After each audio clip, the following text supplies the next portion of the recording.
thì không có nghe nói là có bão tuyết, nhưng mà cái này giống như bão tuyết vậy đó. Mới có 3 giờ mấy là thôi trời mịt mù luôn.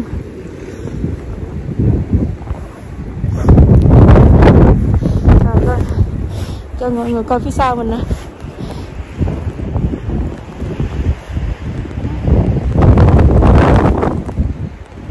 Mịt mù luôn. Lông mi mình nó lên nè. Cái lông mi mình đóng tuyết luôn rồi nè. Cái nón mình nó bóng trắng. Cái lông mi mình nè.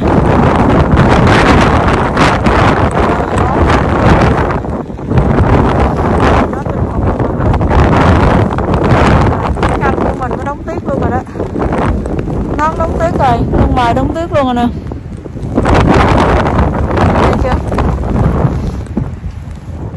Sau hơn nửa tiếng ở ngoài trời mọi người thấy không?